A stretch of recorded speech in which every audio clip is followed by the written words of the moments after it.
So let's say they recover 200,000 ounces. That's 2 years worth of production. So in those 2 years, Tucano can figure out. Talking gold here with Tucano Gold, PDAC 2024. Yep, we have Silver Crown here. Yes, we do. So we are, as you may know, we announced the transaction on Tucano. We get to have 7,000 ounces a year at a minimum delivered to us starting early next year from the restart of this gold mine, which is, I think, a tremendous asset. We recently visited it. We went down in January with my engineering team, and we toured the pits, we toured the tailings areas, and we toured the plant. There's a little bit of work to do before the mine can restart, but from a geological endowment perspective, I think there's a lot here that shows a lot of promise, a lot of upside. IOCG deposits, iron ore, copper, gold, usually are quite large, and in this particular instance, to me, it is reminiscent of the structure at Torex, where you had parallel structures. One of them was the foundation for the deposit, and the other one, as exploration came up, essentially doubled the size. And I think that's entirely possible here. You go from 1.8 million ounces to 4, 5, 6 million ounces. I think that eventually this will be our best royalty in terms of longevity. I think that this mine can easily run for a couple of decades. Yeah, it still has a lot of additional property that hasn't even been explored. So this is not just about restarting the mine with a better mine plan and bringing things along.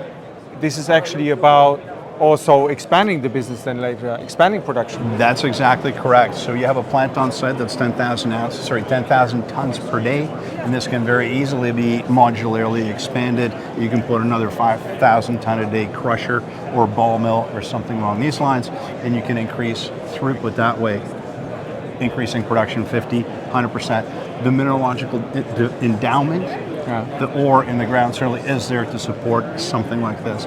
Now, when it comes to the restart, my understanding is that the Tucano team is looking to process tailings first. These were originally put on the pad and recovered maybe 50% of the 2 gram per ton ore that was placed. So there's 1 gram per ton material, 8 million tons, it's about 250,000 ounces. So let's say they recover 200,000 ounces. That's 2 years worth of production. So in those 2 years, Tucano can figure out what it is they see themselves as going forward in terms of, is it going to be underground, is it going to be open pit, a combination of the two, and obviously put some money into the ground in terms of exploration as well to see if it makes sense to expand throughput and go from maybe 100,000 ounces to 150, 200,000 ounces. Looks like a very good outlook here for Tucano Gold, and what a day at PDAC regarding silver. Yes, it's a lot busier, and silver trading above $23, I guess. Close to 24, yeah, it's up another 40 cents, give or take. I think 23.70 on the spot, 24 1 month out.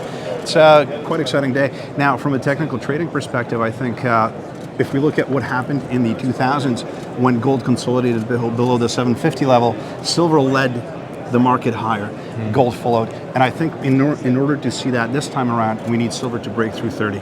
25 was a recent consolidation, but the recent high is 30. I think silver has to move to $31, $32, and then we're off to the races. And then technically, gold measures to 350. Sorry, 35. This is, of course, a forward-looking statement. We don't know what silver is going to trade like end of 24, but we're definitely bullish on silver and gold. Absolutely.